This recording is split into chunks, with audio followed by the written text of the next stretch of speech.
साथियों, आज हम फिर एक बार आप लोगों के सामने लाइव आने की कोशिश कर रहे हैं। बड़ी ही दुखद स्थिति है देश की। हम इस समय अंदर और बाहर दोनों ही जगह संघर्ष कर रहे हैं। अंदर खासकर कोरोना आपदा से संघर्ष कर रहे हैं, तो बाहर सीमा पर अपने पड़ोसी राज्यों के तनाव से चिंतित हैं। अंदर कोरोना गंभीर संक्रमण की स्थिति में प्रवेश करने जा रहा है। अभी भी देश में कायदे से टेस्ट नहीं हो रहा है। जहाँ टेस्ट हो रहा है, थोड़ा काफ़ी मात्रा में टेस्ट हो रहा है, वहाँ के परिणाम अत्यंत भयावह हैं, जिसमें हम दिल्ली को देख सकते हैं, बम्बई को देख सकते हैं, अहमदाबाद को देख सकते हैं।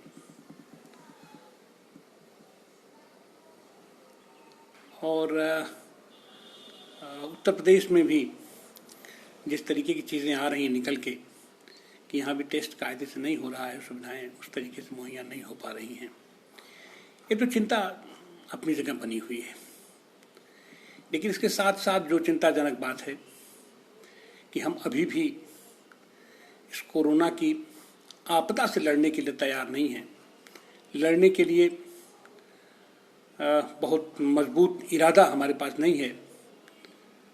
हम अभी भी राजनीति के शिकार हैं और जनता को किस तरीके से अपने पक्ष में किया जाए, इसके लिए हमारी बेचैनी कुछ ज़्यादा है। जबकि होना ये चाहिए कि यह जो महाआपदा है, महाबीमारी है, इससे एकजुट होकर के लड़ा जाए। सारे राजनीतिक दल लड़े, सारे सामाजिक फोर्स लड़े और पूरा देश एकजुट होकर के इससे लड़े और इससे संघर्ष करे, इससे निजात पाने की कोशिश की जाए। इसके साथ ही इतने दिनों से जो तनाव की स्थिति बनी हुई थी हमारी, खासकर उत्तर की सीमा पर चीन को लेकर के, और एक अपने स्वाभाविक मित्र नेपाल को लेकर के जो चिंता, जो तनाव बना हुआ था, वो कल एक निर्णायक रूप लिया। नेपाल की संसद ने अपने संशोधित नक्शे में भारत के भी उन 3 स्थानों को शामिल करके पास कर दिया अपने यहाँ से। यह घटना देखने में बहुत छोटी लग रही है, लेकिन यह घटना उतनी छोटी भी नहीं है। और जिस तरीके से हम अपने नेपाल के साथ व्यवहार करते हैं, वो हमारा स्वाभाविक मित्र है। और मित्र और पड़ोसी चाहे जितना भी छोटा हो, हम उसके छोटेपन का एहसास अगर हम उसे कराते रहें बार बार, या अपने ही अंदर, अपने ही घर का, अगर हमारा कोई भाई, अगर हमारा कोई समुदाय को हम बार बार उसके छोटेपन का एहसास कराते रहें, तो उसका ज़मीर इस बात को गवारा नहीं करता। और नेपाल के साथी तो हमारे बड़े बहादुर साथी हैं। पिछले दिनों हम बार बार कहते हैं कि नेपाल हमारा हिंदू राज्य है, हमारा हिंदू राष्ट्र है, दुनिया में एकमात्र हिंदू राष्ट्र है, जबकि गलत अवधारणा है। हम उसको गलत तरीके से, हम किसी की आइडेंटिटी को उसके ऊपर थोपने की कोशिश करना, ये अच्छी बात नहीं है। जब राजे महाराजाओं का शासन था, राजतंत्र था, तो उस समय एक ज़माना था कि उसका छोटा सा हिस्सा हिंदू राजा के अधीन था। हिंदू राजा के अधीन हमारे भारत में भी तमाम राज्य थे, लेकिन हिंदू राजा होने का मतलब हिंदू राष्ट्र हो जाना नहीं है, हिंदू राज्य हो जाना नहीं है। आज की तारीख में पूरी दुनिया में हम किसी भी देश को संकुचित दायरे में बांधकर नहीं देख सकते। हम किसी भी देश को एक संप्रदाय विशेष के लिए आरक्षित करके नहीं देख सकते। आज हमें स्वीकार करना पड़ेगा, आर्थिक मॉडल को हमें स्वीकार करना पड़ेगा, और उसमें दो ही तरीके की धारा है, एक पूंजीवाद है और एक समाजवाद है। समाजवाद के तहत जिस समाज की परिकल्पना की जाती है, जिस समाज की संरचना की जाती है, उससे पूंजीवादी जनतंत्र भी इनकार नहीं करता है। और वही स्थिति हुई है फिलहाल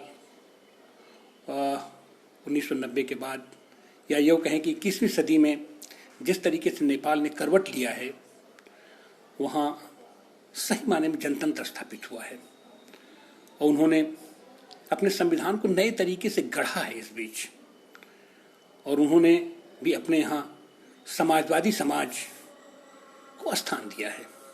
अब हम बार बार उनको कहें और उनकी हैसियत का हम आभास कराते रहें और अपने बड़े भाई होने का रोब उनके ऊपर गालिब करते रहें, तो कोई भी देश इस बात को स्वीकार नहीं करेगा। और वही स्थितियां हुई हैं फिलहाल वहाँ, कि हमारा जो रोब गालिब है, और ख़ास करके जो वहाँ पर संविधान निर्माण की प्रक्रिया चल रही थी, इस बीच हमने उनके ऊपर अनावश्यक दबाव भी डाला है। ये सारी चीज़ें उनके मन में गहरी बैठी है, और फल ये हुआ है कि उनका दिल दिमाग भारत की तरफ से हटा है, और जाहिर सी बात है वो छोटा सा देश है, उनको अपने विकास के लिए सहयोगी की आवश्यकता होगी, तो उनका झुकाव चीन की तरफ बढ़ा है, और चीन ने भी बढ़कर उनका सहयोग किया है। ये चीन की आवश्यकता भी है, मजबूरी भी है। खास करके हम जिक्र करना चाहेंगे 1950 में माओ त्से तुंग ने एक बात कही थी कि ये सब हमारे पड़ोसी मुल्क हमारे हाथ हैं और तिब्बत हमारा पंजा है, और ये नेपाल, भूटान, सिक्किम, अरुणाचल प्रदेश, नागालैंड, ये हमारी 5 अंगुलियां हैं और इन पर हमारा स्वाभाविक अधिकार बनता है। वह स्टेटमेंट कोई छोटा स्टेटमेंट नहीं था, भारत को इसको स्वीकार करना चाहिए। और जिस तरीके से हमारे हित टकरा रहे हैं लद्दाख की सीमा पर, सियाचिन में, पीओके में, जिस तरीके से हमारे हित टकरा रहे हैं, चीन से सीधे सीधे टकरा रहे हैं, और हम हैं कि जो हमारा बड़बोलापन है, हम घुस जाएंगे, हम ले लेंगे, हम पीओके को ले लेंगे, हम एक्साई चीन को ले लेंगे, हम लड़ जाएंगे, भिड़ जाएंगे, ये बड़बोलापन भी विदेश नीति के लिए अच्छी चीज़ नहीं होती। और बनर घुड़की अंदर तो थोड़ा बहुत चल जाता है अपने घर के अंदर, लेकिन बाहर जब हम अंतर्राष्ट्रीय राजनीति में प्रवेश करते हैं तो वहाँ ये अच्छी चीज़ नहीं होती है। ये आप समझ रहे हैं कि आपका बड़बोलापन है, आपकी बंदर घुड़की है, और अपने देश के नागरिकों को आप इस माध्यम से एक राष्ट्रवाद की घुट्टी पिला करके और ये छद्म आवरण अपना दिखा करके कि हमने 370 ख़त्म कर दिया, हमने ट्रिपल तलाक ख़त्म कर दिया, हमने जीएसटी ला दिया, हमने मंदिर बनवा दिया, हमने, तो इस तरीके से आप यहाँ के कुछ समुदाय का तो आप भावनाओं का दोहन करके उनका वोट इकट्ठा कर सकते हैं, लेकिन अंतर्राष्ट्रीय जगत में आप फेल कर जाएंगे। और उसमें भी खास करके जो हमारा पड़ोसी मुल्क है चीन, जो अपने आप को दुनिया में आर्थिक वर्चस्व का चैंपियन मान रहा है, इस समय अमेरिका से सीधे सीधे टक्कर ले रहा है और अमेरिका को सक्सीड करने की सोच रहा है, वहाँ पर इस तरीके की बंदर घुड़की बड़बोलापन अच्छी बात नहीं है। और फल क्या हुआ है कि चीन सशंकित है, आपसे सशंकित है।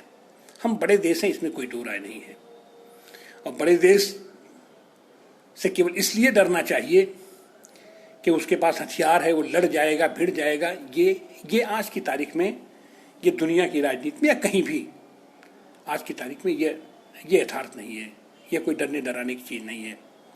आज की दुनिया व्यापार की दुनिया हो गई है। आज की दुनिया आर्थिक संबंधों की दुनिया है।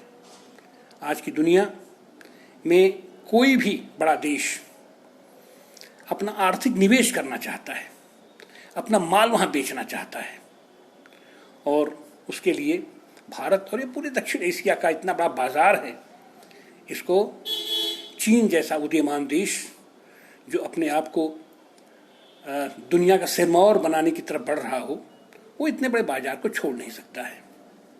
और फल क्या है कि वो भारत पर भी दबाव बनाने की कोशिश करता है, क्योंकि उसको भी कहीं न कहीं से डर है कि भारत भी इतना बड़ा देश है, इतनी बड़ी इसकी आबादी है और इतना बड़ा इसका बाजार है कि इसके बाजार पर कब्जा करने के लिए कोई भी देश लालायित होगा। और ख़ास करके उसकी चिंता अमेरिका से है। जब अमेरिका के प्रति भारत का झुकाव बढ़ता है तो चीन के माथे पर बल पड़ता है। उसको लगता है कि कहीं ऐसा न हो कि हमारा इतना बड़ा बाजार हमारे हाथ से निकल जाए। ये सारी चीज़ें हैं। इन सारी चीज़ों के बीच में जो हमारे जैसे आदमी की व्यथा है कि नेपाल जो हमारा स्वाभाविक मित्र है, वो हमारा स्वाभाविक मित्र के मन में आज इतनी कटुता है कि हम देख रहे हैं, तमाम वीडियो वायरल हो रहा है। वहाँ के सैनिक लिबास में लोग भारतीयों को गाली दे रहे हैं। अब न जाने उसकी कितनी सत्यता है, क्योंकि बहुत सारी चीज़ें तो हमारे विपक्षी जो हमारे शत्रु देश हैं, जो हमारा शत्रु पक्ष है, वो बहुत सारी चीज़ों को हवा भी देता है। हो सकता है वो कोई उसी साजिश का अंग हो, लेकिन ये है तो। और हम नेपाल वासियों के मन में इतनी कटुता को देख करके चिंतित होना हमारा स्वाभाविक है।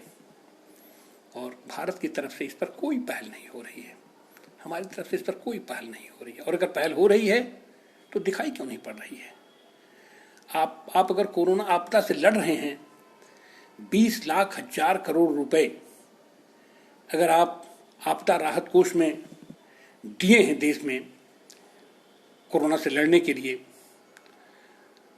1.2 लाख डॉलर का अगर आप विश्व बैंक से कर्ज लिए हैं आपदा कोरोना आपदा से लड़ने के लिए, तो चीज़ें दिखाई क्यों नहीं पड़ रही हैं?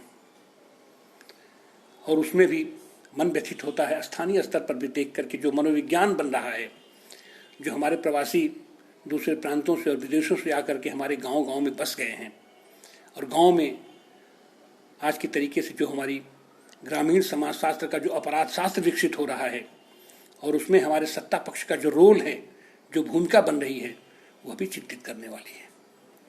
अभी 4-5 दिन पहले की घटना है, हमारे जौनपुर जिले में सराय ख्वाजा में एक भटैली गांव है।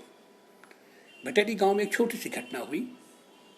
आम के बगीचे में, इस गर्मी का दिन है, बच्चे दोपहर में जाते हैं, आम तोड़ते हैं, उसको पकाने की कोशिश करते हैं। उसके मालिक कौन है, क्या है, इससे कोई मतलब नहीं रहता है। वहाँ बच्चों में झगड़ा हुआ, और बच्चों में झगड़ा के बाद उसका ऐसा स्वरूप बना दिया गया कि देखते ही देखते पूरी दलित बस्ती में आग लग गई। और देखते ही देखते तत्काल उसका इतना कॉग्निजेंस लिया गया। हमारे मुख्यमंत्री जी इतना फास्ट हैं कि तत्काल उन्होंने उसका संज्ञान लिया और एसएचओ को निर्देश हुआ कि आप रिपोर्ट भेजो। एसएचओ ने रिपोर्ट भेजने में देरी की, उसको निलंबित कर दिया गया, पंडित जी को निलंबित कर दिया गया। और 2 समाजवादी कार्यकर्ताओं के साथ ही 37 लोगों पर एफआईआर दर्ज कर दी गई आनन फानन में। जहाँ तक हमें सूचना मिल रही है कि शायद वो एफआईआर भी अभी पक्की नहीं है, लेकिन उन लोगों को, उन 2 साथियों के ऊपर रासुका भी लग गया, उनकी गिरफ्तारी भी हो गई। और सबसे जो दुखद बात है कि वो जिनके ऊपर रासुका लगा है 2 लोग, उसमें से एक जावेद सिद्दीकी हमारे जौनपुर में प्रत्याशी रह चुके हैं समाजवादी पार्टी के, और जो नूर मोहम्मद हैं। नूर मोहम्मद हिंदुस्तान में ही नहीं है, जौनपुर की तो बात छोड़ दीजिए, वो हिंदुस्तान में ही नहीं है। और हिंदुस्तान में आज नहीं, वो 4-5 महीने से नहीं है, वो बाहर है, सऊदी अरबिया या कहीं वो कमाने गए हुए हैं, और उस कोरोना संकट फंस गए हैं, वहाँ से आ नहीं पा रहे हैं। अब इससे ज़्यादा पुख्ता प्रमाण क्या हो सकता है? वो आदमी वहाँ टीवी के माध्यम से देख कर तो आदमी वहाँ परेशान है, अरे मैं तो वहाँ था ही नहीं। तो इस तरीके की घटना दुर्घटना भी बहुत निंदनीय है। और उससे ज़्यादा निंदनीय है इस पर खामोशी, इस पर खामोशी, इस पर खामोशी नहीं होनी चाहिए। कोई भी समुदाय हो, कोई भी वर्ग हो, कोई भी आदमी हो, ठीक है, अगर वो गलती किया है तो उसकी सजा उसे मिलनी चाहिए, लेकिन उसकी जांच होगी, उसकी न्यायिक जांच होगी, उसका ट्रायल होगा। कि आप ऐसे ही किसी को भी आप पकड़ करके आपको इल्हाम हो गया लखनऊ में बैठे बैठे कि वहाँ पर 2 लोगों के ऊपर आशंका लग जानी चाहिए तो लग जाए, इनकी गिरफ्तारी हो जानी चाहिए तो हो जाए, ये गलत है। ये मानवाधिकार का हनन है और ये हमारे नागरिक अधिकारों का हनन है। इस पर भी विचार होना चाहिए। और विचार होना चाहिए कि हम किसी भी समुदाय, किसी भी देश को उसके छोटेपन का एहसास न कराएं। हम बराबरी का व्यवहार रखें, सम्मानजनक व्यवहार रखें सबके साथ, तभी हमारा देश विकसित होगा। जब हमारे पड़ोसी भी खुशहाल होंगे, जब हमारे देश का हर समुदाय, हर तबका खुशहाल होगा। और इसके लिए हम बार बार कहते हैं कि इसके लिए ज़रूरत है एकजुटता की, और सत्ता पक्ष को अपना दम्भ छोड़ करके और अपने एकाकीपन, हम अकेले ही सब कर लेंगे, यह बात छोड़ करके आप स्वीकार कर लीजिए कि आप नहीं कर पा रहे हैं, आप असफल हैं, आप प्रबंधन में असफल हैं, घरेलू प्रबंधन में भी असफल हैं और अपने सीमाओं पर प्रबंधन में भी आप असफल हैं, आपकी विदेश नीति भी असफल है, स्वीकार कर लीजिए। और अब से भी जितना जल्दी हो सके देश के सारे अनुभवी लोगों को, प्रतिपक्ष को, जो भी जिम्मेदार लोग हैं उन सारे लोगों के साथ बैठ करके, सामाजिक कार्यकर्ताओं के साथ, आर्थिक कार्यकर्ताओं के साथ, बौद्धिक कार्यकर्ताओं के साथ, मनोवैज्ञानिक कार्यकर्ताओं के साथ, राजनीतिक कार्यकर्ताओं के साथ, सबके साथ बैठ करके मिल बांट करके विचार किया जाए। देश इस समय संकट में है और इसको उबारने में सबका योगदान होना चाहिए। जब पूरा देश एकजुट होकर के लगेगा तभी हम सकारात्मक विकास के रास्ते पर चल पाएंगे। बहुत बहुत धन्यवाद। जय हिंद, जय भारत, जय समाजवाद।